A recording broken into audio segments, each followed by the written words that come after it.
我哋感謝我哋感謝天父你嘅恩典喺我哋今天晚上，我哋能夠一齊去聚集，去學習你嘅話語。雖然咧喺個過程裏邊，有時我哋睇到即係聖經裏邊一啲嘅經卷，好似約伯記，同我哋睇到人生裏邊有啲問題，好似好多嘅苦難咧，都係叫我哋唔係好明白。但係懇求你，即係透過即係約伯佢呢個人嘅經歷，呢卷書嘅信息，讓我哋能夠更加嚟到去睇見上帝你自己要我哋學習嘅地方。有時未必係我哋所諗嘅，又或者未必係我哋嗰個嘅想要嘅，但係我哋懇求主，你就用你嘅聖靈嚟去引導我哋，幫助我哋喺一陣一齊學習嘅時間，我哋嚟去開始嚟明白更加多，我哋亦都開始嚟到去即係自己去反省更加多，以至我哋喺你面前，我哋可以真係打好同你自己嘅關係嘅基礎，我哋能夠即係更加明白你嘅心意，嚟跟隨你。我哋願你親自嘅引導以下嘅時間，我哋祈禱奉耶穌基督嘅名求，阿門。啱。好啦，咁咧今日睇約伯記嘅時候咧，OK，今日睇約伯記嘅時候咧，我哋唔知道大家有冇啲咩嘅印象㗎啦。我首先就喺度嘗試問下大家啦，有冇人未睇過約伯記或者唔知道佢講咩㗎？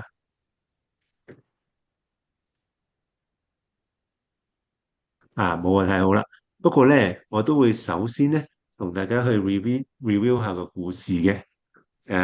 我想問咧，大家有冇聖經喺手上面？如果未有嘅咧，邀請你揾本聖經先下。咁我而家 share screen。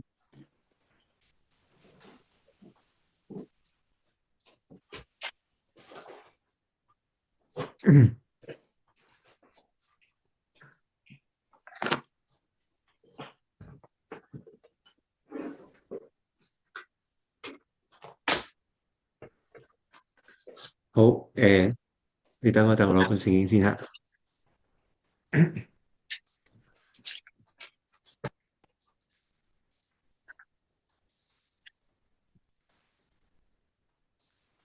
因為我用咗個 iPad 嚟開咗另外一個檔案咧，我就唔係好方便。好啦，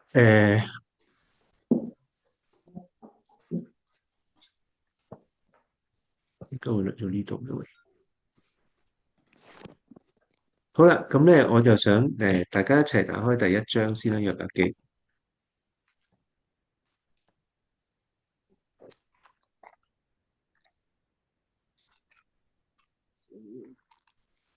咁呢幾卷聖經，如果你即係信得耐，讀過舊約唔止一次嘅時候咧，咁可能你都會常常聽呢一卷聖經裏邊嘅其中一啲部分嘅吓。咁喺裏邊咧，即係講到有一個人啦，嗱，如果你打開第一章第一節，佢話喺烏斯呢個地方有一個人叫做約伯喎，呢個人完全正直敬畏神，遠離惡事吓。咁然後就交代佢屋企幾咁嘅幸福啦。佢有7個仔3個女啊，有無數嘅牛羊駱駝啊，咁即係簡單4個字嚟講，真係富可敵國嘅吓。呢個係好有錢，即係家庭好開枝散葉，好多兒女，亦都好有名望、好有德行嘅一個人嚟嘅。咁故事接續落嚟就講佢喺天上邊咧，俾人控告下，撒旦就控告佢喎吓。咁因為去到第6節嘅時候咧，就講啦。有一日，神嘅眾子都侍立喺耶和華面前下，撒旦都嚟到喺中間。咁耶和華就問佢咯：你喺邊度嚟啊？咁撒旦答得好奇怪嘅，佢話我喺地上面走嚟走去，咁跟住就嚟咗啦。咁咁樣答上帝嘅咁。咁然後上帝就再問佢啦，第8節，你有冇注意到我嘅僕人約伯啊？世界上面再冇一個人好似佢咁，完全正直敬畏神，遠離惡事啦。咁撒旦就回答翻上帝講，佢話啊，你梗係約伯敬畏你，梗係即係佢梗係敬畏你啦，佢唔係無緣無故咁敬畏你嘅。咁咧，你喺佢四面上面咧，用籬笆圍住佢嚟去保護佢啊嘛。佢嘅家同埋佢所有嘅一切，同埋佢手所做嘅，你都賜福啊嘛。佢嘅家產亦都喺地上面增添啊嘛。只要你伸手擊打佢所有嘅一切咧，佢一定會當面褻瀆你啊。咁跟住咧，上帝係準咗佢喎嚇。咁於是魔鬼就搞啊，即係約伯啦。咁喺一連串嘅災禍裏邊，接二連三嚇。一件未完，另外一件又嚟。咁佢嘅僕人報告啊，你啲牛羊冇咗啊，都未講完啫。第二個僕人又講啊，你啲兒女死晒啊咁。如是者咁一路咁去將佢所有嘢嘅拎走晒。咁故事嚟到呢度嘅時候咧，就開始喺度做一個總結，就係講到約伯咧，仍然係咁敬畏神喎。於是鏡頭一轉，上翻去天上邊，講到第二幕。當上帝再一次開會，撒旦又嚟嘅時候咧，咁又開始嚟到去頭先一樣咁樣嘅對話咯嚇。第二章嘅第一節，又有一日，神嘅眾子都嚟侍立喺耶和華面前啦。咁撒旦又嚟喎嚇，耶和華就問佢啦：你喺邊度嚟啊？撒旦都係咁樣答啦嚇。今次又問佢啦：你有冇注意到我嘅僕人約伯啊？世上冇一個人再好似佢咁樣完全正直、敬畏神、遠離愚拙罪惡咯喎。雖然你挑撥我同佢作對，無緣無故使到佢傾家蕩產，佢仲係堅守佢嘅純全喎。咁撒旦就即係我簡單咁概括佢嘅即係回答啦，就梗係啦。咁人最緊要就係身體健康，係咪最緊要生命？咁你即係攞走嘅都係佢身外之物啫。你試下令到佢成身都即係生病啊，各樣嘅情況都出現嘅時候咧，咁佢就一定會當面去咒詛你噶啦。即係聖經唔用咒詛，因為可能猶太人咧唔敢去，即係喺經文上面都唔敢咁樣講咒詛上帝、褻瀆上帝，係佢就會當面祝福你噶啦咁。咁就好似我哋香港人或者即係廣東人講法話，咁一定會祝福你嘅咁嚇，即係祝福人哋全家嗰隻咧，即係咁樣去祝福你噶啦咁。即係喺呢個咁樣嘅狀況之下，上帝又俾喎，於是撒旦就係令到約伯就生瘡啦，由頭頂到到腳底都生滿咗毒瘡啦咁。咁就令到佢生活十分之難堪嚇，甚至要常常即係用一啲瓦片刮自己嘅身體凹痕啊、止痛啊咁，令到自己嚟到去即係過得到日子啊，真係好辛苦。第八節第二章嗰度講到咧，約伯就坐喺灰燼裏邊拿瓦片刮自己，佢太太就同佢講啦：難道你還要堅守自己嘅純全嗎？你不如放棄神，死咗佢算啦。但係約伯就同佢講啦，啊，你講嘢咧像一個愚頑嘅女人，難道我哋從神得福，唔係應該，亦都應該受禍咩？咁喺呢一切事上邊咧，約伯就並沒有用口犯罪。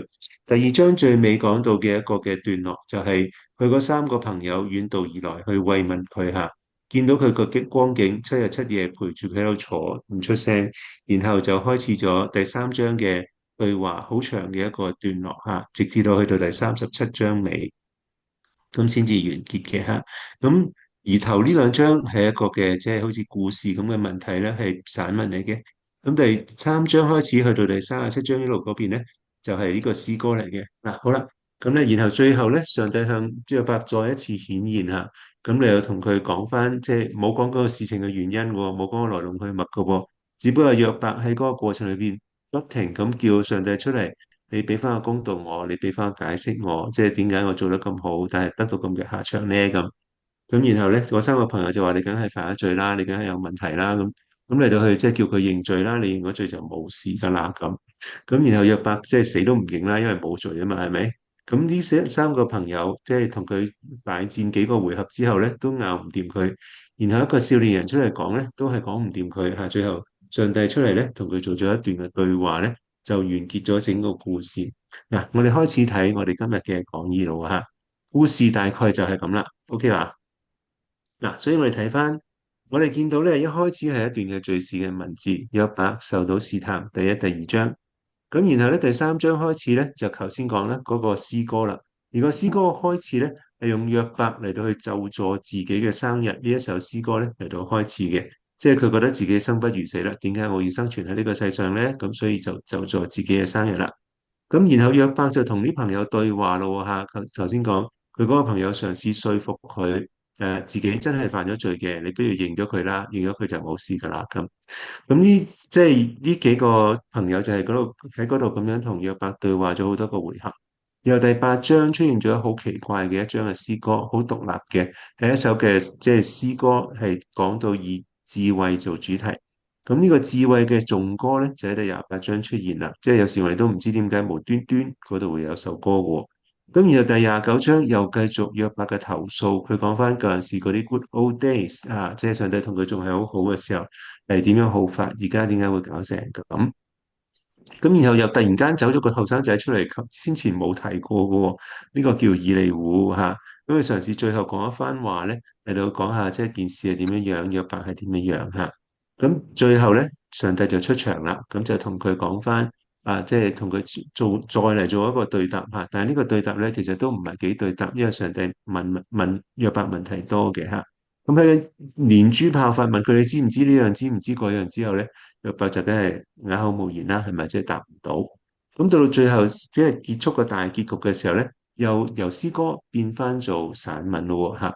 喺呢段散文裏邊就講到上帝點樣去恢復約伯嘅一切嚇，俾用翻我哋嘅講法叫做一個大團圓結局嚟到去收束啦嚇。咁呢個就係大體即係約伯嘅結構。咁我見到有啲英文字母喺嗰個分段嘅側跟咧，就大家留意有啲段落係會即係有對應嘅嚇，即係例如第二段同埋第五段咧，都係講到約伯佢自己嘅獨白嘅時候嘅段落嚟嘅。咁出現嘅地方有佢嗰個嘅即係作用啦。咁跟住就係呢個約伯同朋友嘅對話咧，咁同埋約伯同上帝嘅對話咧，就我都用詩嚟到去代表嘅嚇。咁呢個又係大家可以留意啦。咁中間有個好中心嘅位置就係 D 嗰段啦，就係智慧嘅頌歌。我哋一陣講下佢有乜嘢咁重要吓。好啦，咁咧呢卷書係好難嘅一卷書啦，好多人都會覺得，因為咧我哋成日都會覺得佢係講苦難嘅問題，係嘛？咁佢講苦難嘅問題，如果佢真係講苦難嘅問題嘅時候咧，大家覺得佢難咧都唔係冇原因嘅。因為如果佢係講苦難嘅話，咁點解嗰個苦難會出現咧？咁約伯由頭到尾都唔知嘅喎嚇。咁嗰個嘅更加大嘅問題就係，如果個苦難嘅來源係魔鬼去挑機、去控訴義人，咁都冇辦法啦。但係即係作為公義嘅上帝，點解會准許即係呢個撒旦嘅控訴而俾呢個苦難嚟去加到去約伯身上咧？呢個就真係令到人即係好難解決嘅一個問題。另外就係即係到最後咁，約伯有個大團圓結局，又意味住乜嘢咧？係咪即係哦，即係好人終於有好報咁解咧？又似乎唔係喎。個故事裏邊有好多好微細嘅地方，令到我哋覺得呢個講法唔係好能夠成立嘅嚇。咁我哋逐樣逐樣睇啦，好唔好啊？我哋先由咧呢卷書喺歷世歷代裏邊唔同嘅基督徒點樣解釋嚟到去開始。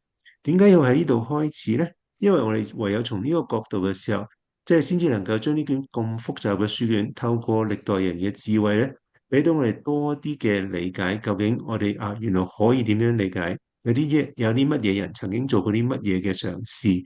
咁我哋知道邊啲會好，邊啲冇咁好嚇。咁我哋有個比較，令到我哋跟住落去，再要做一個詮釋嘅時候咧，我哋有更加多嘅根據嚇，同埋我哋知道前人走過嘅冤枉路，我哋唔好走；前人走過一啲好嘅路，我哋值得去繼續探索啊！咁呢個就係我哋想做嘅事情。好啦，咁咧呢卷書難解，第一個原因就係我哋唔知邊個寫嘅，唔知幾時寫嘅，唔知寫俾邊個嘅嚇。咁呢種咁嘅情況咧就好吊詭啦。因為咧我哋頭先讀經嘅時候，一開始已經讀咗啦。約伯唔係希伯來人嚟嘅，烏斯地係一個外邦嘅地方嚇。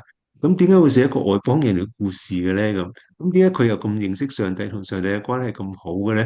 呢啲我哋真係一無所知嘅嚇。咁當然有好多人唔係喺希伯來嗰個民族裏邊都同上帝關係好好嘅，有時即係創世記開頭嗰部分嚇都有啲咁嘅情況。我哋知道嘅。第二個令到呢卷書好難解釋嘅原因就係我哋頭先講啦，一頭一尾係一個嘅故事，包住中間一大段詩歌，呢種咁嘅寫法，呢種咁嘅作品咧，我哋唔係好見到其他同類型嘅東西嘅，所以我哋唔係好知道點樣處理。究竟呢啲嘅詩歌、呢啲散文點解會擺埋一齊嘅咧？係咪本來係兩個部分，即係最後拼合埋咧？因為唔同嘢嚟噶嘛，係咪？即係一個詩人點解會突然間即係寫下詩，或者係將啲詩集埋咗一齊嘅時候，最後加個頭加個尾，呢啲佢係一啲散文嚟嘅咧。而呢啲散文又好似同嗰啲詩歌嘅關係好密切嚇，因為都係相同嘅主角講緊同一件嘅事，但係佢係俾咗一個成件事一個嘅起承轉合，一個好重要嘅故事脈絡喺裏邊。如果俾咗我哋好重要嘅詮釋嘅框架喺裏邊，即係我哋應該點樣睇件事，點樣睇嗰個嘅故事，就全憑呢一個嘅開頭同結尾呢一個散文。咁究竟啊，點解即係咁樣寫法嘅咧？即係我哋真係好少見到其他咁樣嘅作品，呢個係難讀嘅原因。另外一個難讀嘅原因咧，就係佢全部以色列其他聖經係古代嘅其他聖經，覺得重要嘅嘢佢都唔提嘅喎，係嘛？佢唔提上帝同以色列人立約，唔提律法，唔提君王，唔提聖殿，唔提禮儀，唔提咩彌賽亞盼望，乜都冇。你話哦，咁呢卷書咁同其他書卷點解會擺埋一齊都喺聖經裏邊嘅咧？咁？另外，我哋亦都唔確定佢係咪希伯來文寫，即係寫成嘅，還是係阿拉伯文譯翻過嚟嘅咧？因為兩種嘅語法都有喺裏邊喎嚇。咁點解佢會擺喺正典？究竟佢幾時讀？係私人攞嚟靈修嘅，還是係公眾崇拜咧？兩種都唔係好似喎，係嘛？我哋都唔係好知道。咁究竟點樣寫咧，就更加難啦。即係嗱，同類差唔多題材嘅故事嚇，例如點解人生有苦難啊咁。我哋喺巴比倫嘅作品裏邊揾到嘅，係啦，喺埃及嘅作品裏邊都揾到嘅。咁係咪好似一啲形而上學嘅問題啊、苦難問題嘅一啲嘅思考練習嚟嘅咧？咁各個民族、各個人都會面對呢啲問題啦。希伯來人對呢個問題嘅反省係咪就反映咗喺呢卷書裏邊咧？咁究竟係咪要辯論，即係為到神係公義嘅呢樣嘢嚟到辯論咧？神議論嘅話題，我哋一陣會講多啲嘅。佢係咪覺得啊正統思想嘅信仰嚇？我哋係一個箴言啦嚇，我哋知道箴言點樣教人敬畏上帝、遠離罪惡，你就能夠蒙福係嘛？佢話其實呢種思想教人嘅時候，係咪真係咁道地嘅咧？係咪真係咁真嘅咧？係咪喺呢卷書裏邊就提出咗一啲嘅質疑？因為佢發覺，誒都唔係嘅。你睇下約伯做到100分，咪又係搞到最後家破人亡，最後一無所有，同埋上帝即係恢復翻佢一切都好啦。但係佢經歷嘅痛苦都係非常之深刻嘅，係嘛？咁係咪好似希臘人咁好中意寫悲劇故事？呢個約伯記就係希伯來版本嘅希臘悲劇咧？又唔知喎。佢係咪一個即係教我哋智慧嘅故事咧？有可能係嘅，係嘛？甚至有啲更即係特別嘅講法，呢套係喜劇嚟嘅喎。咁呢個我今日唔詳細講，因為冇時間講。佢唔係亂噏嘅嚇，有道理嘅嚇。咁但係太過複雜，呢個我就今日揀我哋略去先，即係遲啲有機會我哋再深入研究先，再同你睇呢樣嘢啦。好啦，嗱，如果大家咧有聖經嘅時候咧，我邀請大家打開雅各書5章11節，好唔好啊？咁因為咧新約唯一提到約伯嘅就係呢個地方咯喎。好，如果有弟兄姊妹揾到咧，咁可以請佢幫我讀好唔好啊？5章11節。那先前忍耐的人，我們稱他們是有福的。你們聽見過約伯的忍耐，也知道主給他的結局。明顯主是滿心憐憫，大有慈悲。係啦，嗱，咁喺呢度咧就新約用咗約伯做一個忍耐嘅榜樣嚇。咁呢個嘅講法咧，有時我哋都會奇怪嘅，因為你由第3章睇起，你就發覺約伯都就嚟忍唔住噶啦，係嘛？即係開口叫神出嚟，哎，快啲行出嚟還我一個公道啊！又咒咗自己嘅生日啊咁。咁我哋一陣都會睇到咧，其實咒咗自己生日就即係埋怨緊神噶喎，喺好間接、好曲線咁樣去做緊呢樣嘢嚇。咁佢係咪真係忍到咧？咁你可以話係嘅，因為佢最後冇自殺啊嘛，係咪？但係咁樣嘅程度係咪叫忍到咧？咁呢個又係我哋一陣探討下啊。其實聖經呢度可以準確少少嘅理解係點樣樣咧？咁而喺呢度咧講到啊，即係仲有令我哋難明嘅，睇下佢嘅結局就知道主好慈悲啦。咁有啲人都唔同意，佢話如果主真係好慈悲，就不如唔好俾呢個咁樣嘅遭遇佢，係咪更好咧？咁嗱，所以呢度咧，我哋都有啲嘅即係情況，我哋要理解雅各書嗰個脈絡係點樣樣喎嚇。咁如果唔係，即係有時有啲人有啲你都知道有啲微信嘅朋友都好中意讀聖經㗎嘛，係咪？即係嗰陣時我哋神學院都有啲咁樣嘅，即係遇到嗰啲咁嘅人，咁佢哋真係會問呢啲問題喎，咁我哋要識答喎。好啦，咁亦都有人即係講啲約伯咧，就係預表耶穌基督嘅咯，一個義人受苦啊，係嘛？咁耶穌基督呢個義人受苦嘅原因，我哋清楚。咁約伯受苦嘅原因又係乜嘢咧？咁我哋一陣會提供一個即係希伯來人嘅解釋嚇，咁呢個都係好深刻嘅一個理解嚟嘅。咁咧下邊咧我提到一啲早期嘅教父，佢哋對於即係早期教會點樣去理解聖經就好重要，因為佢哋就係嗰班解經家講道嘅人嚇。第一個咧就叫屈蘇多摩嚇 Chrysostom 嚇，咁佢係一個講道好叻嘅人嚇。佢就話約伯喺同魔鬼鬥爭嘅時候咧，佢克己，佢忘我嚇。即係其實我哋都奇怪，佢都唔知道約伯，即係約伯都唔知道自己同魔鬼鬥爭緊嘅係咪？喺試驗裏邊堅忍啊！注意呢個字眼，堅忍嚇，成為咗後世嘅榜樣喎嚇。咁呢個堅忍其實即係誒，好似雅各書裏邊所講嘅啦，係嘛？咁咧，所以佢嗰個嘅重點，即係講到關乎即係約伯記嘅重點咧，就係睇緊頭嗰兩章散文嗰部分係嘛，講緊佢點樣去面對魔鬼嗰個嘅攻擊啊嘛，係咪？就冇講第三章開始嗰啲嘅辯論嘅回合，或者係佢叫上帝還佢公道嗰啲嘅情況就冇講咯喎嚇。好啦，我哋睇下一個耶柔米 Jerome 嚇，亦都係一個好重要嘅釋經嘅學者嚇。佢喺書裏邊咧揾到身體復活嘅盼望，同埋身體復活嘅事實嘅一啲嘅經文嚇，好似即係喺19章23至到27節嗰度所講嘅。咁嗰節經文好有名啦，彌賽亞神曲都抱咗佢落去係嘛？我知道我嘅救贖主活着嚇，末了必站立在地上。即係大家翻去睇啦，我唔喺度繼續講啦。咁佢用呢一種咁樣嘅角度嚟到建構點解呢卷書可以用一個基督徒嘅角度嚟睇，因為佢一早就講咗呢啲即係身體復活啦、盼望嘅事情啦。咁佢相信咧，約伯呢卷書最大嘅貢獻咧，就係去信靠救贖主呢樣嘢，係佢能夠成為我哋榜樣嘅一個原因嚟嘅喎嚇。下一個教父 Gregory the Great 啊，大衛格利咧。已經去到6世紀同埋7世紀初噶啦，咁佢攞呢卷書嚟度教修士喎嚇，咁佢第一樣強調嘅呢卷書係聖靈寫嘅嚇，即係我哋唔理佢係外邦人嘅故事又咩都好，佢話作者係聖靈嚇，用呢個內容教修士嘅時候咧，佢用一種 typology 嘅角度嚇，類型學嘅角度嚟到教，即係話我哋應該讀呢啲故事嘅時候咧，揾到一個聖經教導嘅原型，一個類型。有套用喺其他嘅即係事情，或者係套用喺其他嘅經歷上邊，能夠讓我哋知道點樣去面對嗰啲事情同埋經歷嘅嚇。咁佢用一個咁樣嘅方法嚟做，舉一個例嚇。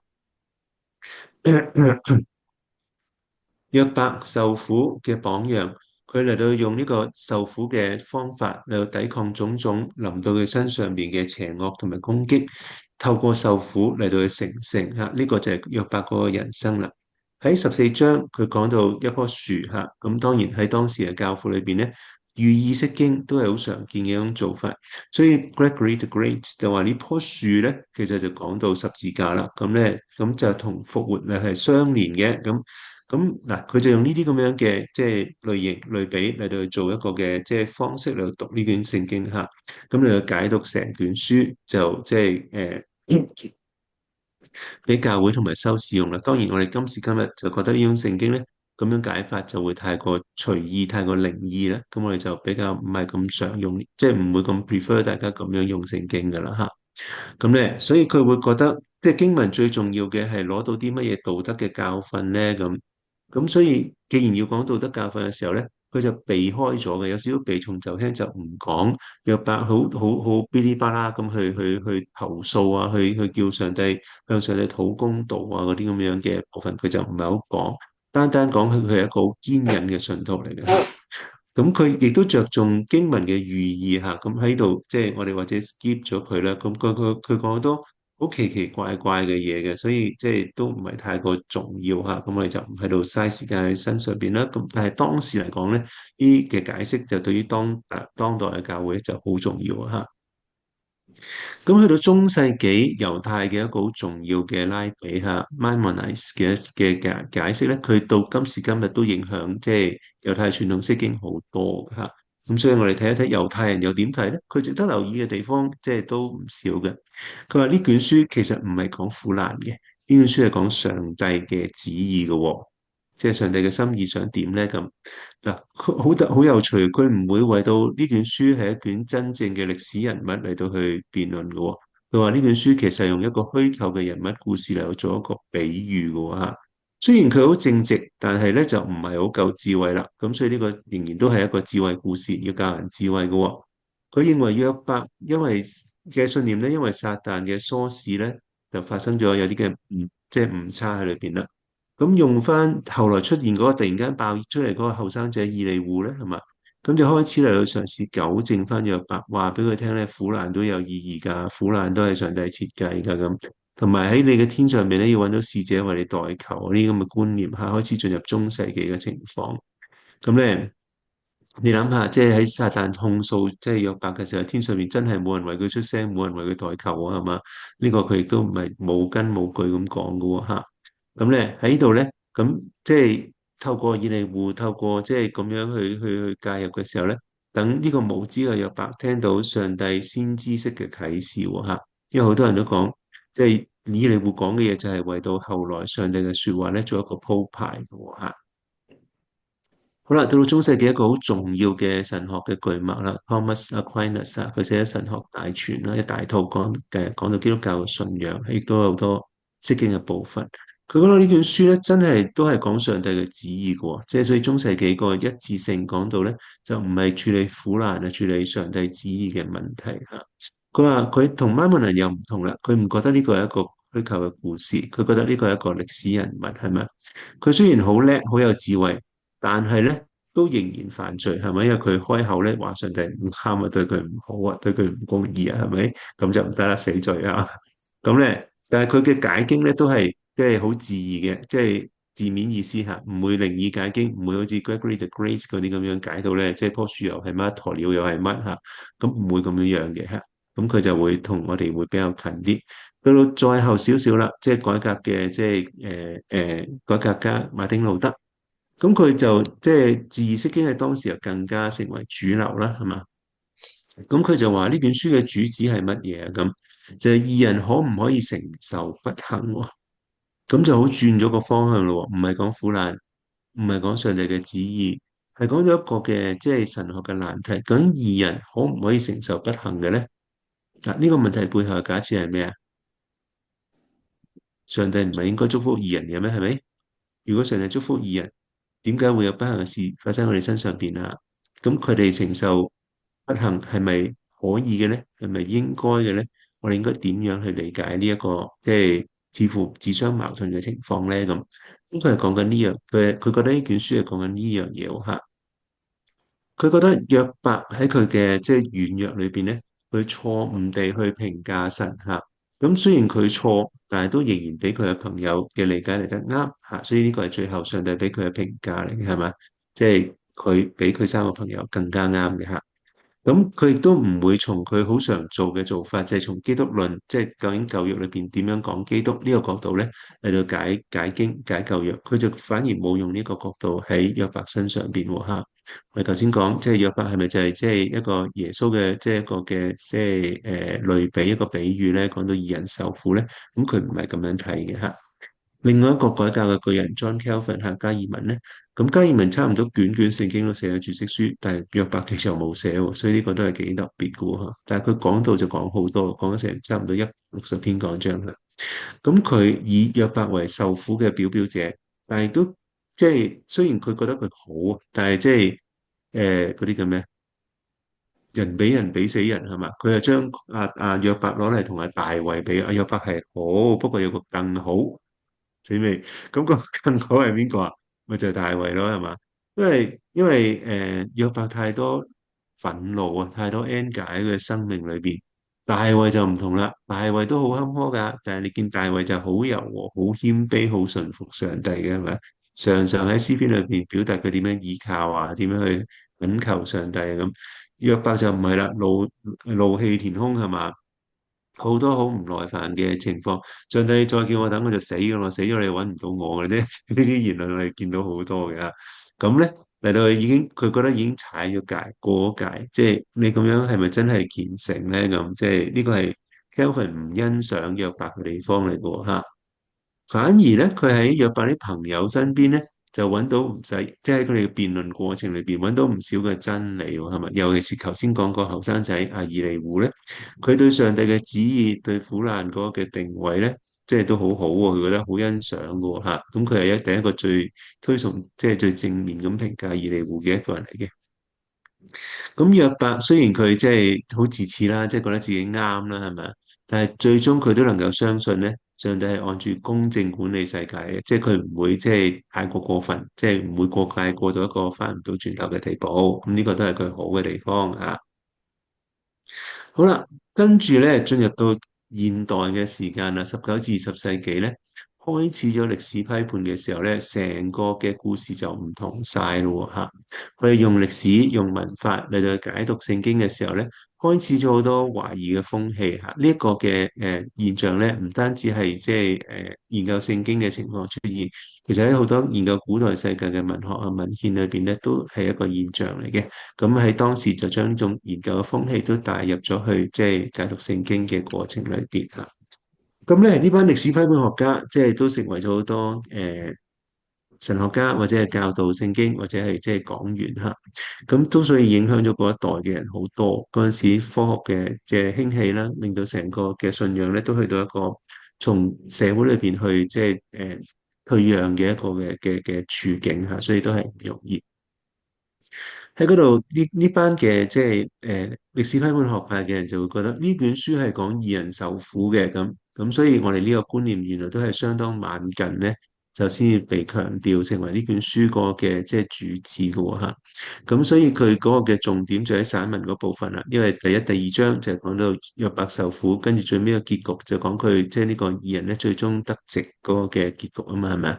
所以就係講緊散文嗰部分就係着重嘅。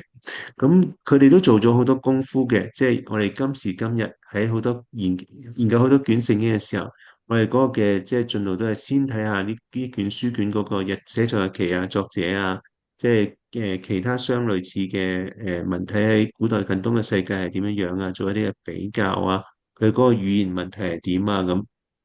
好似我哋頭先睇，即係究竟呢卷書原文係希伯來文還是係阿拉伯文咧？好似我哋遲啲睇但以理書，點解裏邊有一啲係阿蘭文，有一啲係希伯來文咧？咁呢啲都係佢哋好着重嘅地方嚇。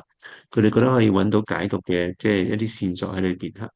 咁佢哋就會即係做好多呢啲嘢嘅嚇，即係所以做完之後，可能就已經用晒所有時間精力咧，反而冇咁多時間去深究嗰卷書個教訓，同埋即係對基督教，即係無論係教義或者係屬靈成長嗰個意義嘅喎嚇。所以嗰陣時嗰個好明顯嘅情況就係好多時港台都冇乜信息供應到啊，呢個係嗰個時代嘅一個特色。咁亦都佢開始咁樣去即係將卷書嚟去分析，一分析又分析嘅時候，就會對好多唔同嘅部分都有疑問啊！即係覺得哇，呢卷書似乎係即係唔同嘅時間寫成，跟住夾埋一齊嘅喎。例如詩歌同散文呢兩部分就係啦，係嘛？又例如點解插咗一首無啦更出現首智慧嘅頌歌咧？又或者無端端先頭都冇交代個後生仔以嚟，點解又突然間有幾章係佢講價咁？即係我哋覺得誒，梗係即係大家湊埋埋嘅一卷書啦咁。咁但係其中一個嘅聖經學者 Dom 就指出，即係佢話其實東方人嘅諗法，即係東方人就指緊約伯記嘅作者咧，同我哋而家西方人寫作緊嘅一個諗法咧唔同嘅，我哋唔可以咁樣睇嚇。咁咧，甚至佢哋覺得啊，我哋將呢卷書嚟重新整理一下啦，佢本來嘅面貌應該唔係咁嘅。佢覺得整理完之後咧，比而家嘅版本更加能夠呈現呢卷書嗰個心意嚟到點樣去探討即係義人受苦呢個問題嚇。你唔好覺得好奇怪，哇！咁將聖經即係剪完又貼，貼完又剪，即係重新排列都得嘅咩咁？嗰陣時好多即係嘅書卷都俾人咁樣處理過嚇，即係，但係當然我哋今時今日覺得，唉，即係好冇根據啦，亦都唔應該唔需要咁樣做啦嚇。但係嗰個時代就的確有個咁嘅風氣喺度啦。好啦，咁20世紀中後啦，即係二戰之後嗰啲時間又點咧？咁即係當即係大家打完仗，社會安定翻落嚟，大家再一次有嗰種嘅即係安定嘅生活嚟到進入研究聖經嘅時候，又會點咧？咁就開始唔係淨係着重開頭結尾嗰個嘅故事框架嘅部分啦，然後開始着重下啊，究竟嗰個約伯同埋嗰個幾個朋友傾咗咁多個回合，傾啲乜嘢咧？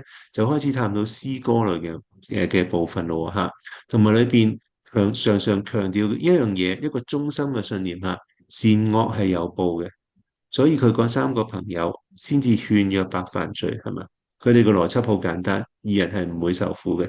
閣下你而家搞成咁咧，就一定係你犯罪，而且係犯啲好大嘅罪嚇。你精精地認咗佢哋就即係好過啲，上帝就會饒恕你啦。咁呢個就係善惡有報論嗰個嘅喺背後驅使呢三個朋友嚇鍥而不捨咁樣去要游說咧約伯嚟到去認罪嘅一個原因咯嚇。咁咧亦都引起咗即係詩歌嘅部分同埋即係散文嘅部分嗰個張力啦嚇。咁因為到最後嘅散文部分話咧，即係大家都知道喺散文部分講到咧，約伯係冇犯罪噶嘛。我哋頭先短短嘅，我一開始嘅時候讀過頭嗰兩章聖經咧，已經幾次提到約伯係完全正直敬畏神，遠離惡事噶嘛，係嘛？上帝講咗兩次，作者講咗一次。俾我哋讀者嗰個嘅印象就係約伯就係一個人版嚟嘅，完美嘅，係咪？但係偏偏佢就遇到咁嘅情況咧，就正正係一巴一巴咁，好似去打過去佢嗰三個朋友咁啦，嗰個面上面咁樣啦。因為佢哋不停咁強調約伯係犯咗罪，根據呢個善惡有報論咧，佢係唔得嘅，係嘛？變咗散文嘅部分同埋詩歌嘅部分就有一個好大嘅張力喺度啦。咁喺呢度咧，亦都引起咗神議論嘅問題。究竟上帝係咪公義嘅咧？點解會容許苦難臨到一個咁好嘅義人咧？咁亦都為神咧，其實都係就算係咁咧，都係仍然係用道德管治呢個世界。為到呢件事，約伯記會有一個辯解喺度嘅，即係佢哋會相信係呢樣嘢。咁大家就會喺呢個時間將個焦點就擺喺個書嘅結尾咯。上帝點樣答約伯咯？係嘛？咁其中最重要嘅議題咧，就係上帝嘅屬性係點樣樣，引導出即係後來一個好強調嘅地方，就係上帝係創造主啊！我哋有好多嘢都唔知嘅，因為佢嘅能力、佢嘅智慧都比我哋高好多。我哋係咪真係理解到佢點解會容許呢啲事發生？點解會咁樣安排件事情咧？我哋未必知得到，但係我哋可以從呢個結局學到另外一樣嘢，就係我哋作為人，好似約伯咁，我哋可以點樣去回應上帝咧？咁呢個係我哋可以學嘅，即係兩件嘅事，有個結局嗰度可以學到吓。咁未到最後啊，第13啦，認為呢本書嘅信息咧係為咗抗議嘅，呢個嘅信息係唔算係主流，我哋用呢度用一個字眼就唔算係正統啦。咁佢質疑呢個傳統，即係差唔多古今中外都係咁講噶啦。呢個善惡有報論係質疑呢一個理論，同埋亦都係質疑咧傳統對上帝嘅理解。上帝係咪即係好似一個善惡有報論嘅機械人咁？你做好佢就自動喺你手度跌粒糖出嚟俾你，係你做得唔好佢就駁你個頭嘅咧，咁係咪一個咁樣嘅上帝咧？咁呢種理解都係即係重新評估嘅受到。咁西方嘅學者、英語世界嘅學者，從呢本書最後嘅形式嚇，即係話開頭結尾係散文，中間係詩歌，咁又去而家呢個形式咧，嚟到開始去審視翻成本書個結構同埋各個部分嘅關係嚇。咁咧視之為文學同埋神學嘅整體嚇，一個好重要嘅一個整體嚟嘅，唔可以一橛一橛咁睇，亦都唔可以強調一橛而忽略另外一個部分嘅信息。咁留意到南咩哀求呢樣嘢，即係好似即係約伯喺嗰個嘅同朋友辯論嗰幾個回合裏邊不停咁做嘅一樣嘢。南咩咁呢種哀求嘅態度喺上帝面前係絕對合理嘅，即係唔好話佢冇信心，唔好話佢即係太多怨言、太多説話。喺嗰個苦難裏邊嘅人，佢咁樣嘅申訴絕對冇問題。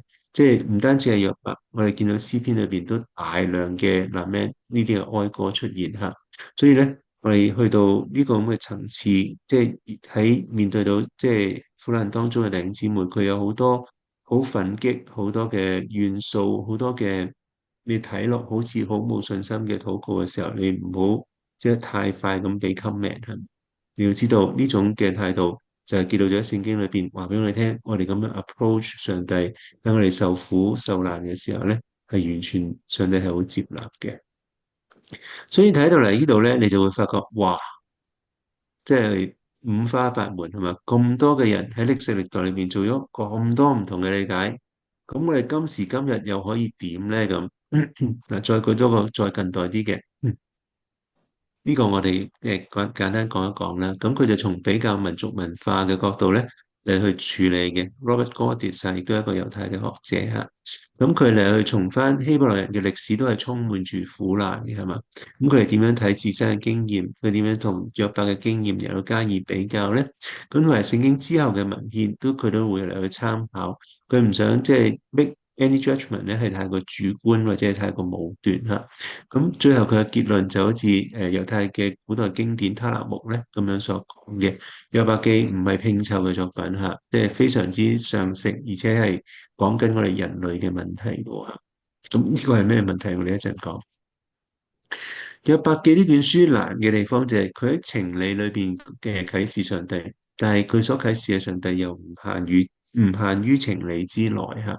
呢個係即係我哋覺得即係上帝超越嘅地方，亦都係我哋理解理性嘅盡頭嘅一個地方嚇。但係我哋可以從約伯記裏邊得到一啲嘅啟迪，亦都可以睇見上帝點樣同萬物嚟到去聯合，尤其是喺佢點樣回答約伯嘅時候咧，我哋睇得清楚。約伯佢上訴嚟到最終嚟到得直咧，真係好好嚇，就唔使好似佢所講，佢相信咧，即係佢死咗之後復活，即係末了站喺地上咧，得見到上帝嘅面，唔使等到嗰陣時嚇，佢都能夠得直。呢個亦都係一個好令人鼓舞嘅一個嘅情況，但係亦都係令到成個故事更加複雜嘅一個情況嚇。我哋一陣講下點解。好啦，嚟到呢度咧，有一紮問題吓，我即係喺度問大家啫，冇諗住大家真係能夠答得到嘅，我哋都冇咁多時間俾大家去答吓。有人着重睇頭嗰部分，有人着重睇尾嗰部分，亦都有人着重睇詩歌。咁你睇嘅約伯記吓，你嘅印象、你嘅記憶又會停留喺邊個部分呢？咁第二啦，你又覺得呢卷書係講咩嘅呢？講苦難，講義人點解可以承受苦難？講上帝係公義，講上帝嘅旨意，講佢嘅主權，定係講咩咧？咁真係好多噶。咁約伯嗰個嘅咁激烈嘅言論，究竟啱定唔啱啊？我哋可以學定唔可以學啊？咁呢卷書，我哋作為基督徒又點樣睇咧？即係仲關唔關我哋事嘅咧？咁最後啦，呢卷書同其他正典嘅關係係點啊？咁例如，即係唔好講得遠，講翻其他智慧嘅作品吓，箴言、傳道書咁。咁咧，其實有個簡單嘅三角嘅關係，你可以咁樣去諗嘅喎。箴言係一個好正統、好正路咁教我哋嘅一個嘅書卷，就正正係善惡有報論啦，係嘛？你敬愛耶和華，遠離惡事，上帝咪賜福你咯。如果你做一個愚昧人，違背上帝嘅時候，你最終咪會受到報應懲罰咯。呢個咪即係好典型嘅善惡有報論咯。咁而約伯記係咪就係即係去反對呢種嘅言論，去發抗議嘅聲音咧？咁啊，唔係㗎，你睇下做到約伯咁，都真係冇好下場。即係或者雖然佢最後結局都係好，但係經歷嘅苦難其實都一啲都唔簡單㗎。唔係話即係善就一定係有好報去到終點㗎。即係喺個過程裏邊一樣可以好曲折、好崎嶇、好坎坷㗎咁。到傳道書就更加弊啊！即係佢又唔係正又唔係反啊，佢又唔知嚇。你即係要睇下情況，要睇下當時嘅環境，要隨機應變，要有智慧，要守原則，但係亦都要變通。咁咧，好似一個係即係好確定嘅，一個係好否定嘅，一個係一個好未定嘅一個情況，係咪？咁呢三本書嗰個關係、嗰個張力咧，你可以話可以描繪到你人生唔同嘅際遇、唔同嘅階段嘅經歷嘅喎嚇。好啦，跟住落嚟咧。我哋就去到一個嘅，即係呢卷書究竟要講啲乜嘢，要處理咩問題嘅一個部分啊，佢嘅意圖嘅問題。好啦，可能佢其實最想探討嘅係，我直接入個核心啦，因為我哋時間唔多吓，就係人點解要信上帝咧？咁會唔會好似撒旦所講，約伯敬畏你，點會無緣無故啊？係咪啊？嗱，善惡有報論，你從好嗰方面睇，就係鼓勵人點樣做好人。但係亦都可以從一個比較負面嘅角度睇過。我為咗得着人生嘅祝福，我為咗得着上帝嘅好處，我咪聽佢講咯，係嘛？即係我係為咗嗰個好處，唔係為咗上帝而信上帝嘅喎，可唔可以啊？唔單止可以喎，可能有唔少人都係咁嘅喎，係嘛？佢嘅信念嘅出發點喺呢度。咁咧，如果係咁嘅時候，上帝同人嘅關係咧，就有一個好功利嘅層面喺裏邊啦。咁而且呢個可能係佔咗好大部分添，甚至係全部嚇。如果係咁，呢個關係係咪一個好嘅關係？係咪上帝想要嘅關係咧？還是呢種咁樣嘅關係啊，從善惡有報呢個觀念建立嘅功利嘅關係，係咪就係呢本書所想要否定嘅一樣嘢咧？咁呢個就真係好唔容易咯喎。另外一樣嘢就係嗱，如果唔係啦，我哋要否定佢嘅時候，或者我哋要去提出抗議嘅時候，又好難㗎喎。你如果唔係咁樣去教導，唔係上帝按照一個咁樣嘅原則管治嘅時候，咁可以點咧？嗱，首先唔會係調轉嘅，唔會話你做壞事我就賞賜你，你做好事我就罰你啦，唔會嘅係咪？咁亦都唔可以走第三條路嘅喎。嗱，唔知㗎，即係好似上帝咧係睇心情嘅上帝咁，你做住好事先啦，但係唔知有冇好報嘅。你做住壞事先啦，上帝都唔會即刻劈死你嘅。咁即係點啊？你又唔可以咁樣教導人嘅喎，係咪？咁喺呢個咁嘅過程裏邊，我哋嘅信仰又可以點樣理解？我哋嘅上帝又可以點樣認識咧？咁就變咗好似一啲嘅神學家所講，信仰係喺嗰個嘅旅途上邊，我哋喺個過程去尋求，我哋點樣去理解上帝、認識上帝。上帝俾我哋認識嘅豐富啊，亦都俾我哋嘅神學豐富，唔係我哋可以用一套嘅理論一個框架咧，就框住上帝，係咪咁樣樣咧？第三，我哋常常都講嘅，呢本書係咪要處理苦難啊？咁，我諗好多人心目中仍然都係咁諗嘅。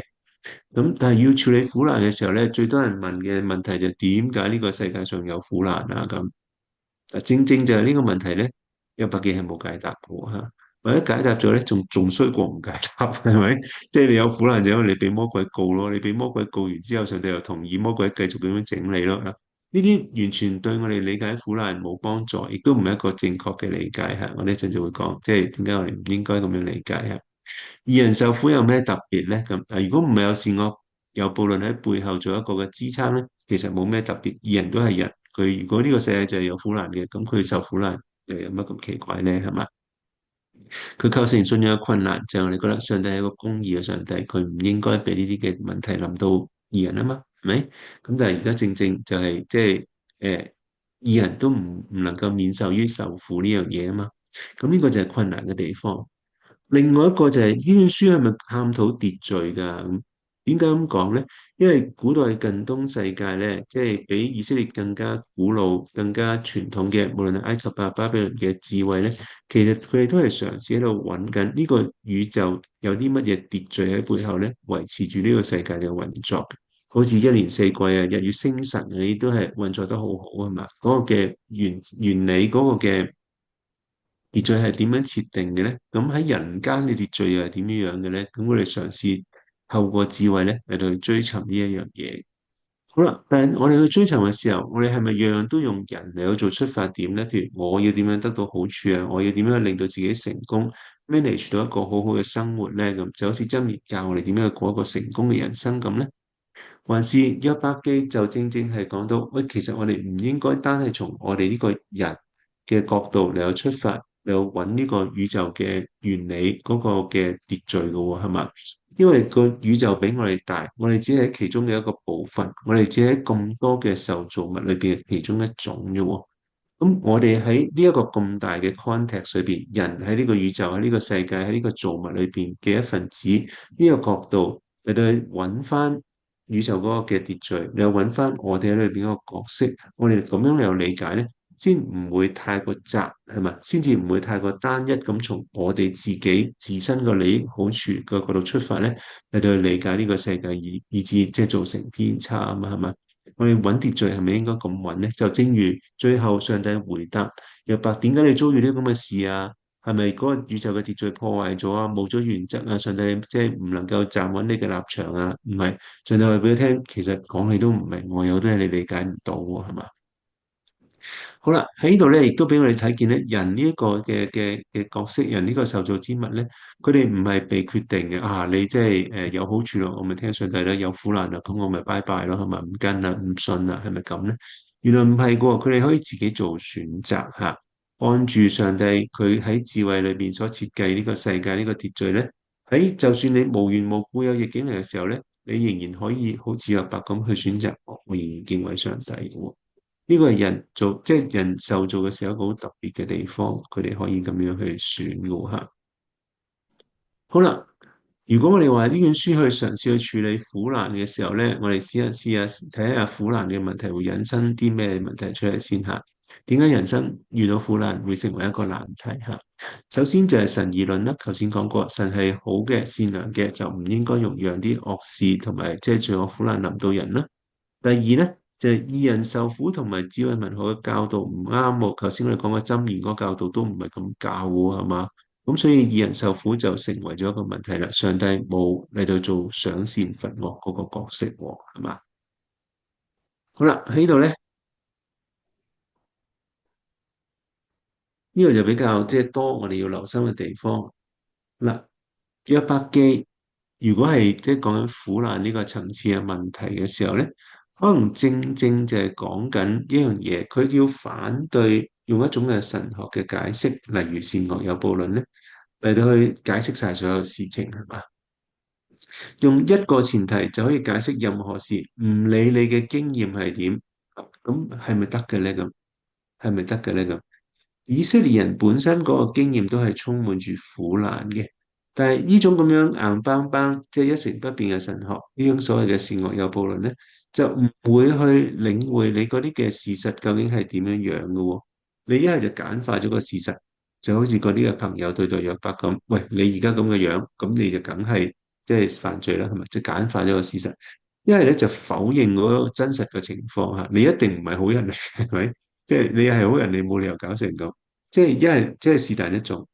呢啲持守住呢一套咁樣神學嘅神學家咧，借助呢一個歷史嚟到宣稱咧，所有嘢發生喺約伯身上又好，發生喺以色列呢個多災多難嘅民族身上嘅事都好啦，都係有得解釋嘅。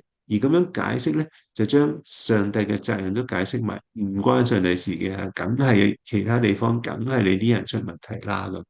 咁你就嘗試嚟去保住上帝嗰個嘅稱譽嚇，但係亦都係與此同時咧，就將上帝排除咗喺人嘅領域之外，即係好似所有嘢都唔關佢事，所有唔好嘅佢都冇關係，即係佢已經即係同嗰啲嘢冇任何交涉，用好嚴格嘅呢啲報應嘅規律咧，嚟到代替咗上帝自己。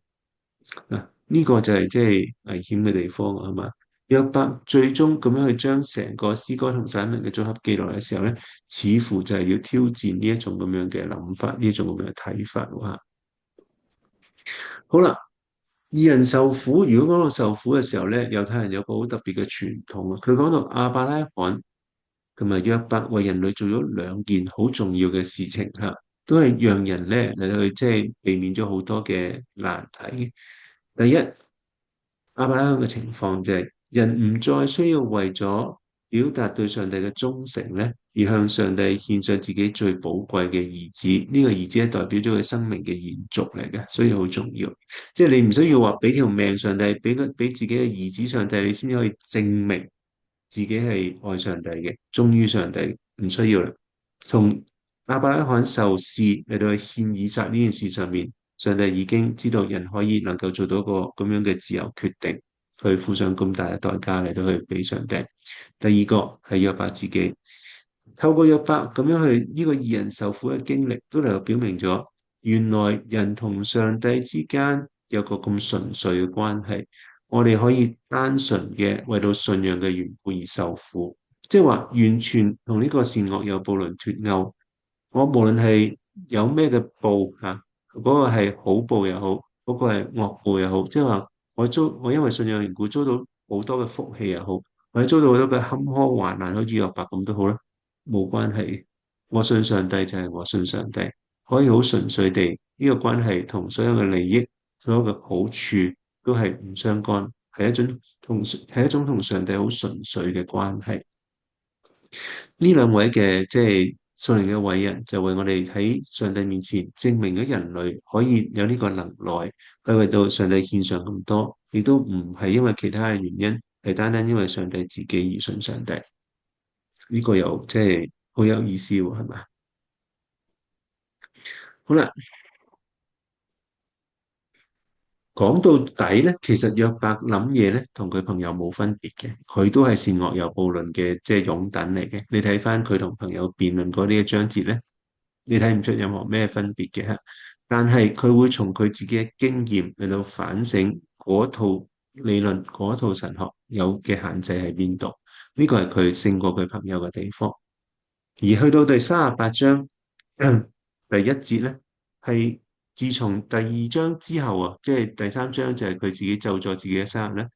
第三章一路去到37章都冇再叫過上帝做耶和華，去到第38章又再開始咁樣叫翻。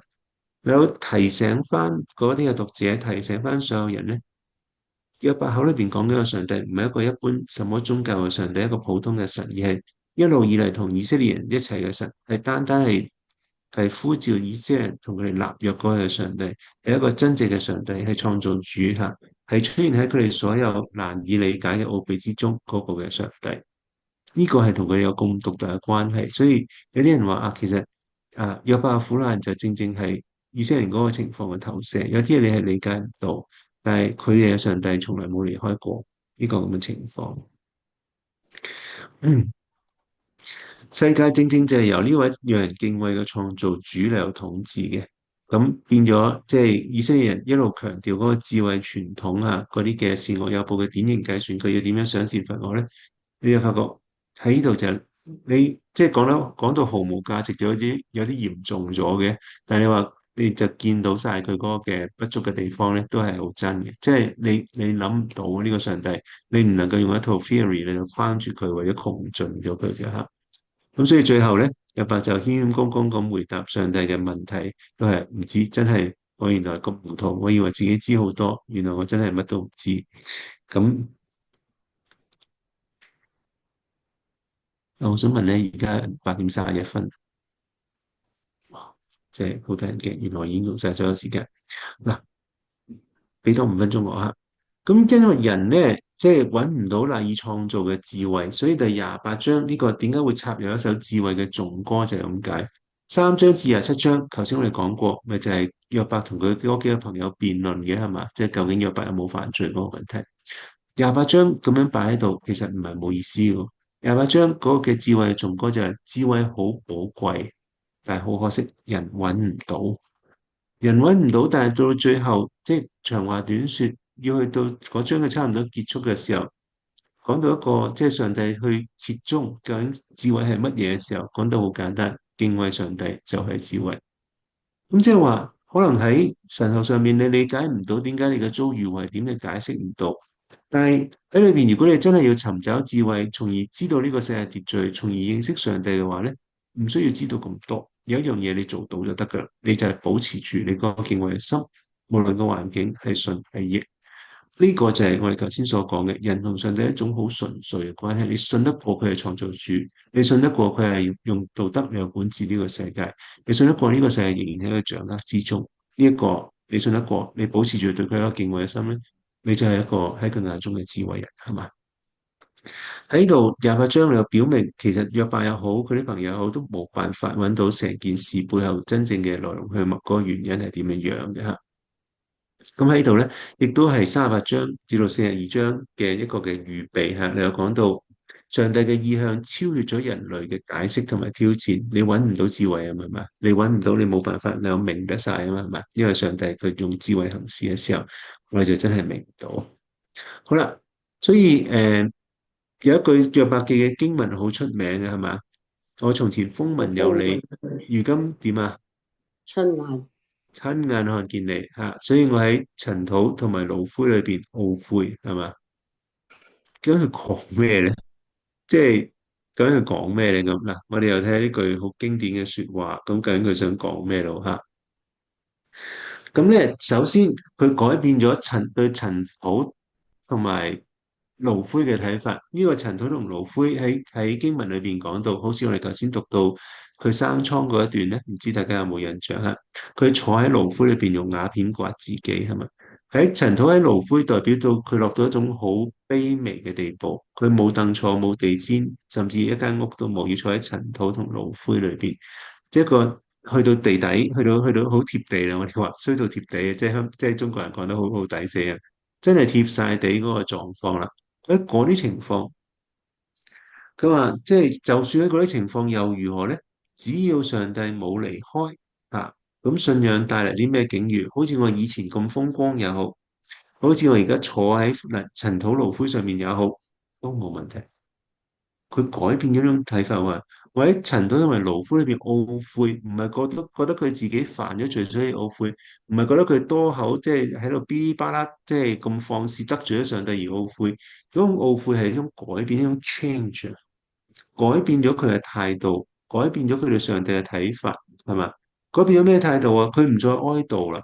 佢唔再覺得自己咁慘啦，唔再自怨自憐，因為佢從上帝嘅對佢嘅回答，從上帝喺佢顯現裏邊咧，佢覺得呢種態度唔適合。喂，我好卑微咁啊，點啊？上帝向我顯現喎，有邊樣嘢好得過呢個係嘛？從前我風聞有佢，而家我親眼見到佢，我未見到佢我都已經撲心撲命去跟隨佢，成為一個完美嘅人係嘛？而家見到佢，哇，覺得〜嗰啲都仲係幼稚園級嘅係咪？嗰啲算不得什麼。而家我先真正認識佢，覺得好滿足。嗰個就係佢人生要追求嘅事情。哀悼係即係邊使啊？係嘛？即係完全唔合意，佢都不知幾興奮係嘛？為咗呢樣嘢嘅緣故，佢推翻晒一切佢以前嗰個諗法。佢唔再用佢嗰套嘅神學框住上帝係嘛？即係唔係善惡有報呢咁幼稚嘅嘢，佢可以即係解釋到上帝係咪？無論嘅人嘅行為係有冇價值，係佢近時做得好，還是做得唔夠好，還是係無緣無故受苦都好，我承受呢個恩典吓，上帝俾我嘅所有嘢咧，其實都係我唔配嘅，因為嗰啲係恩典，唔係我賺翻嚟噶嘛，係嘛？呢個係佢即係明白咗嘅嘢。好啦，約伯最終學咗乜嘢啊？係咪好人有好報啊？咁應該唔係啦，係咪？即係你知道好人最終有好報都好啦，但係咧都唔係即係冇經過苦難。我哋話頭先講到約伯嘅結局，令到即係我哋更加難去好通透咁去睇成件事嘅時候，就係如果約伯記係要推翻善惡有報論，而崇尚一種或者係去講一種好純粹嘅人同神嘅關係，可以脫離晒一切嘅際遇，即係嚟到去講嘅時候咧，如果真係咁啊，咁點解又要有個大團圓結局咧？唔團圓結局都得㗎，係嘛？約伯一路生瘡生到死，咁可唔可以又係一個結局咧？咁又可唔可以帶嚟好正面俾讀者嘅一個教訓？嗱，你睇下約伯真係到死嗰日都仲係信緊上帝嘅，雖然佢仲係叫緊上帝出嚟還佢一個公道，不過起碼佢冇放棄啊。咁呢度得唔得咧？點解最後還佢一個公道，又成為咗我哋理解呢卷經文咧一個唔容易嘅地方啦？係咪即係上帝只係想要表明呢一個嘅教導啫？但係 general rules 都係冇變嘅，都係佢想你行得好，想你做一個好人，從善嘅，佢亦都好欣賞你咁做咧，會賞賜你，係咪咁咧？咁呢個就係即係 challenge 我哋去思考嘅地方。咁二人經過危機之後，係咪得以完全恢復啊？咁又唔係完全得晒喎嗱，我哋以佢嘅兒女為例啦嚇，一個好特別嘅地方。咁咧，佢嘅兒女有冇恢復到啊？嗱，個結局係咁嘅。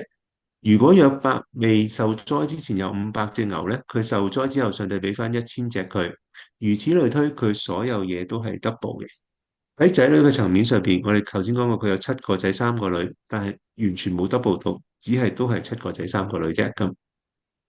咁梗係啦，係咪？因為嗰啲 double 都冇意思噶嘛。你同嗰啲唔係身外之物，嗰啲係你嘅仔女，係有親情、有關係、有愛喺裏邊。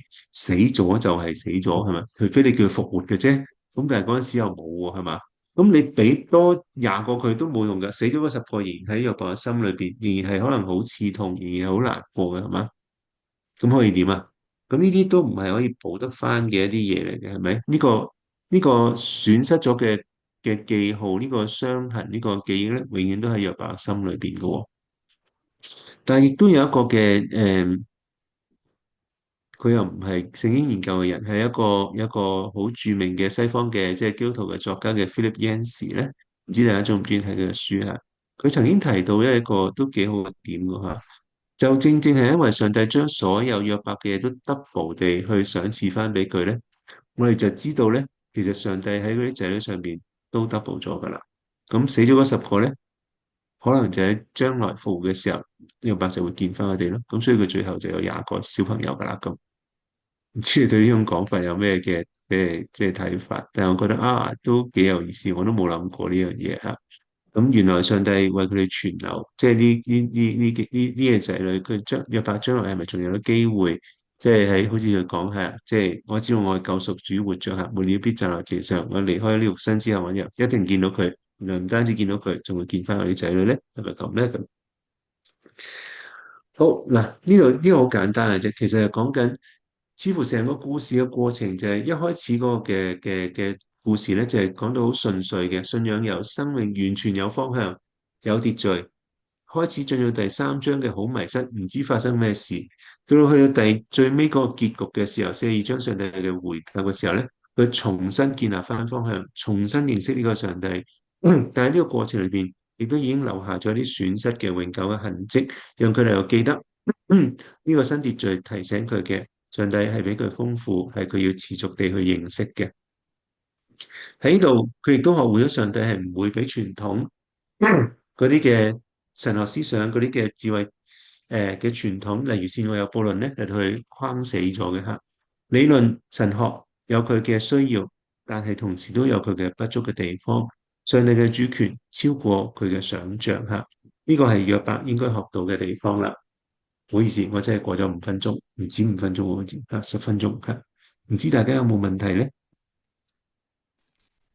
有冇頭痛啊？好似我先所講，上呢堂好多人都話上完會頭痛嘅，因為好多嘢諗嘅。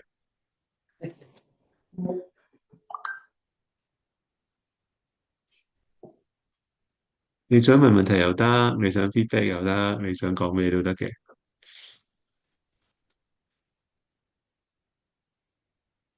好簡單，我想問下，即係近係，啲太多問題啦。點嗯，解要 double 咧？出於咩嘢嘅意思咧？點解要 double 啊？呢個數量上嘅問題，我又冇諗過。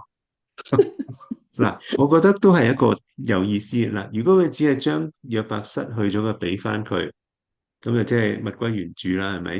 咁但係即係嗰啲嘢本來佢應該有噶啦嘛，咁樣就唔係一個嘅賞賜啦。咁但係上帝 double 佢嘅時候，即係好似講緊一個加倍嘅恩典，佢係好肯定約伯，無論係佢即係開頭嗰種唔用口犯罪，或者甚至到佢後來，即係雖然佢噼哩啪啦，但係佢仍然堅持相信上帝，即係上帝對佢嘅欣賞咧，就表現喺佢嗰個 double 嘅賞賜嗰度。咁呢個我覺得係比較因為佢近磅嘅嗰諗法。句名，嗯，其實佢嗰句名句係表示咗佢重新認識佢個神。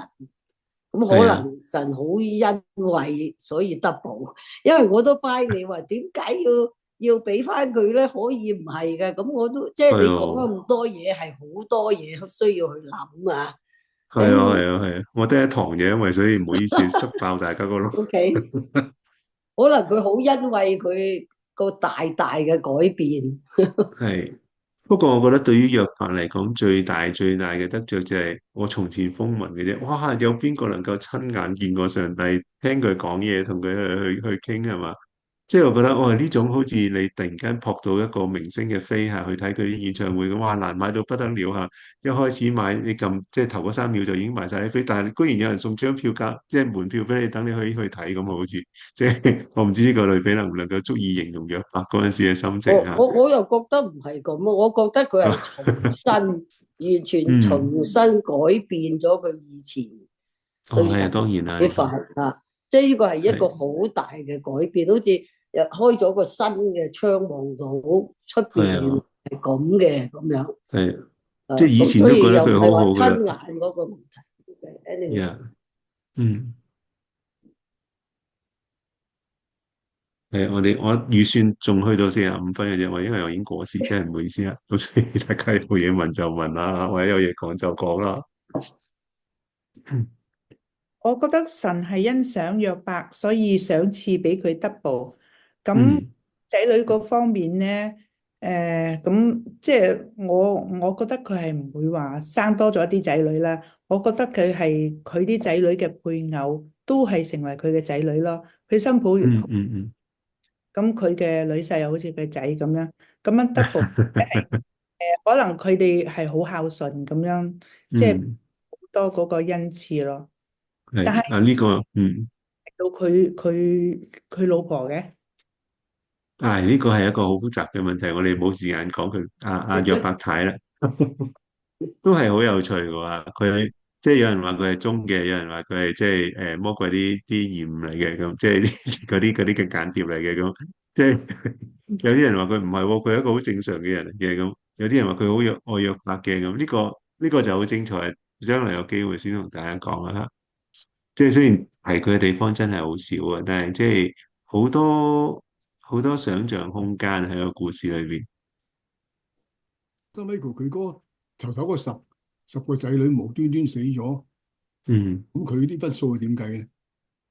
係啊，呢個係一個最大嘅難題，呢個亦都係即係解唔到嘅一個難題，因為約伯受試就約伯嘅事，點解關佢啲仔女事咧？係嘛？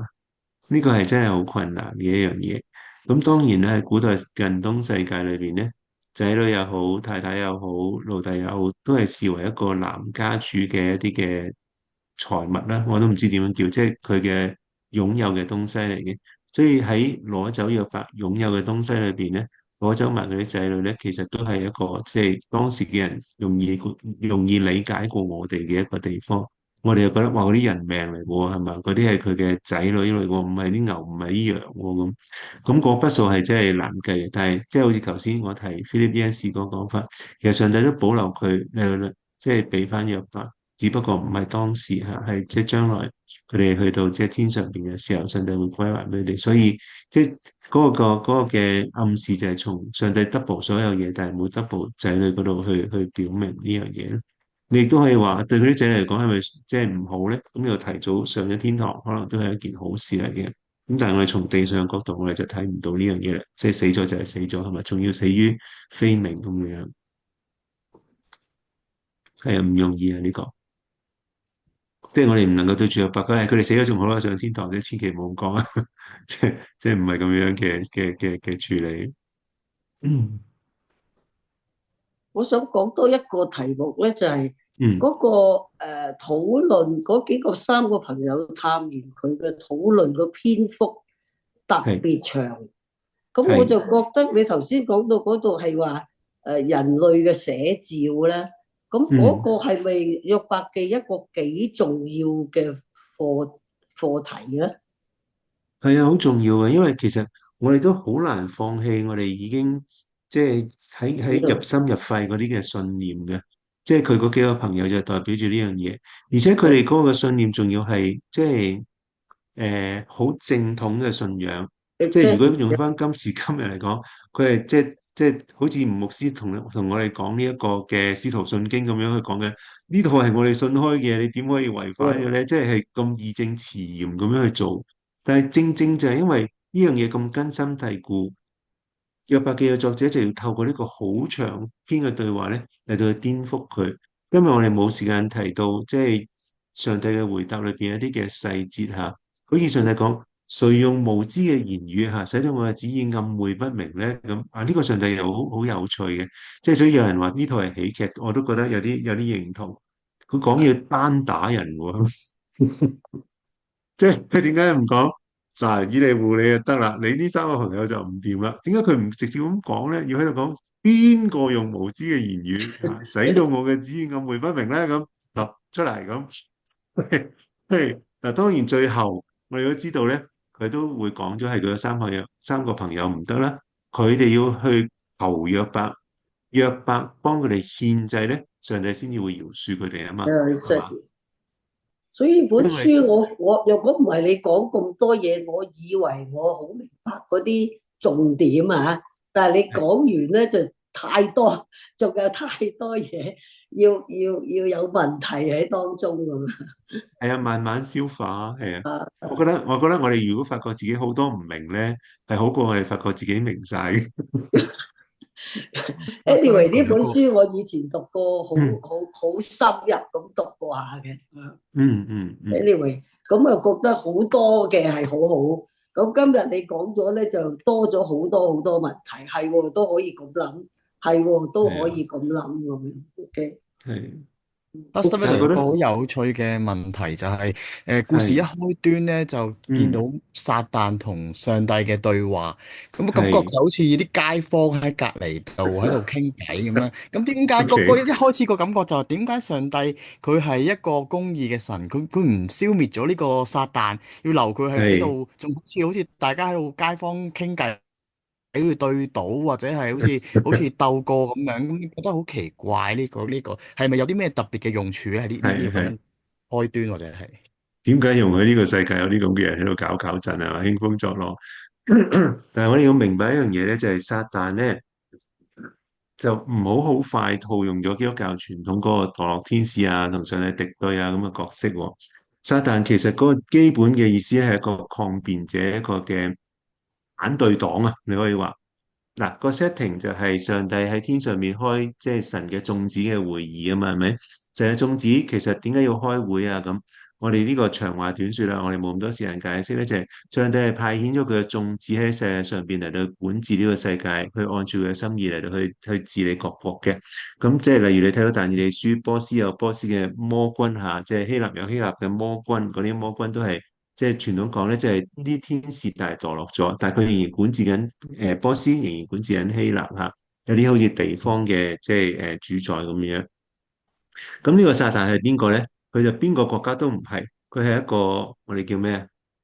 誒、審計處處長咁樣嘅角色，即係佢嚟到去反對翻，即係提反對意見啊，反對派。即係當上帝提你有冇留意個僕人啊？佢點樣完全正直敬畏神遠離惡事？所以撒旦咧，即係呢個抗議者呢個反對黨咧就話：，哎，梗係唔係啦！上帝你咁樣祝福佢，佢梗係即係聽你啦。你試下咁樣咧，佢就即刻祝福你啦，咁即係咒咗你啦咁。佢係做一個反對黨啫嚇。即係呢個角色就唔係我哋傳統基督教裏面講嗰個魔鬼啊，即係嗰個墮落嘅天使啊，同上帝作對啊，整鬼人就唔係嗰個嚟嘅嚇，即係唔係講緊嗰樣嘢。撒旦只係嗰個對抗者、反對黨咁嘅角色啫。你估計嗰啲撒旦同神嗰個討論點樣處理？點樣處理約伯？約伯知唔知道嘅咧？唔知我諗佢係唔知噶咯唔知，喎。佢係臨到屋企，即係財產冇咗，仔女冇咗，都唔知道係後邊咧撒旦同耶和華做一個討論之下所落嘅功夫喎，可能係嘛？都唔知係啊，唔知㗎。啊。所以呢個係呢卷書好難嘅地方嚟㗎。係啊，但係即係當我哋去個思想隨住個書卷，即係能夠去到一個超越咗我哋嘅際遇。而又仍然將個 focus 擺喺我哋同上帝之間嘅關係 keep 唔 keep 到咧？咁我諗我哋去到嗰個層次，我哋先能夠 overcome 到呢啲嘅啦。係，其實真係好呢個不過咧，我哋就咁讀咧就好容易，真係係咁嘅苦難，咁嘅災難係啊，咧，真係好難，好恐怖啊！係啊，嗱，好難。所以咧，猶太人頭先講嗰樣嘢咧，就係約伯受咗啦，我哋可以 exempt 啦嚇，我哋就可以唔使啦。呢個係第一。第二咧，呢卷書約伯從來都冇嚟到做一個暗示咧，要成為我哋嘅榜樣，因為佢一開始就講咗冇可能。點解啊？因為世上再沒有一個人，大家注呢個字眼，好似約伯咁完全正直敬畏神遠離惡事啊，再沒有一個人可以咁。即係點樣做我哋都做唔到啊！因為保羅都講咗，世人都犯了罪係嘛？即係我哋好難想象點解有個咁完美嘅人，佢要將個故事 set 喺一個咁樣嘅框架，就係一個咁完美嘅人都遇到咁嘅事咧，先能夠將個問題突顯到出嚟係嘛？呢個情況就係咁。好多謝大家嚇，即係捱咗6堂，俾學光仔一個。咁如果你真係有咩問題，好想繼續同我探討，十分歡迎嚇，你隨時嚟 text 我揾我，係啦，一齊揾我。即係如果話唔係好得喎，講到喉唔到肺，即係嚟我哋個小組或者即係去講多次聚會得唔得？你都可以話俾我知，得嘛？去安排下嘅，好嘛？如果冇所謂嘅。可以咧，最好嗯能夠當中嗰3個朋友或者其中一啲嘅對嗯話咧，嗯精彩嗰啲咧，即係有一個重溫學習嘅機會咧，就仲精彩。好啊，好啊，其實好精彩㗎。你睇第一個段落都係係啊，第即係第三章至到第七章咧，好精彩嘅，係啊，喺佢哋嘅我寫，爭辯就最精彩。有機會真係能夠嗯，抽一兩段咧，佢哋嘅對話學習呀啊。好啊，好啊，好啊，好啊，好啊，多謝你提議呢個。好啦，我哋今晚就嚟到呢度啦，我哋一齊結束祈禱好嘛？嗯，係，拜拜，多謝，好，多我哋祈禱謝，先，祈禱先。好 OK，天父，我哋多謝你，因為你嘅說話留低俾我哋嘅係好寶貴嘅引導。當我哋真係按住我哋所認識嘅嚟跟隨你嘅時候，可能我哋都以為自己即係做得好好，即係做得好認識你，亦都能夠好即係按住你嘅心意嚟行。但係原來即係當我哋面對到實際嘅挑戰、一啲嘅試煉、一啲嘅難題嚟到嘅時候，將我哋推向更加深層嘅即係屬靈嘅光景，要挑戰我哋嘅信念，挑戰我哋對你嗰個嘅認識嘅時候，好似約伯一樣嘅時候，我哋發覺嗰個情況真係唔係我哋想象之中咁容易。但係喺嗰個過程，即係求你幫助我哋，好似約伯咁，能夠有堅持，能夠有忍耐。能夠對你有信心，以至最終我哋去到即係你俾我哋嘅出路，你俾我哋嘅結局嘅時候，我哋對你嘅認識就能夠豁然開朗，即係完全唔同，亦都能夠喺個過程裏邊，我哋能夠對你嗰個嘅即係信心更加嘅有根基，更加嘅紮實，亦都更加嚟到知道我哋同上帝你嘅關係真係好似廣東人所講，真係打風都唔甩。上帝你自己嗰種嘅美善係真係冇改變。而且你都係仍然係愛我哋，雖然個環境話俾你聽，可能好似我哋唔係好明點解會咁樣樣，但係求主你就讓我哋透過約伯，讓我哋去面對人生好多嘅挑戰同逆境嘅時候，我哋真係能夠心裏邊踏實，我哋對你有信心，好似約伯一樣堅持忍耐，一路直到你向我哋顯明你嘅心意為止。願主你自己憐憫恩待我哋，再一次讚美你，因為你係拯救我哋嘅信實嘅主。禱告奉耶穌基督嘅名求。好，thank 多謝大 you，家，拜多謝 拜，拜，多謝 Pastor Michael，thank you。唔該晒拜拜，，Pastor 係，Michael，我多謝係，啦，新 拜 Michael，拜。拜拜，拜拜。拜。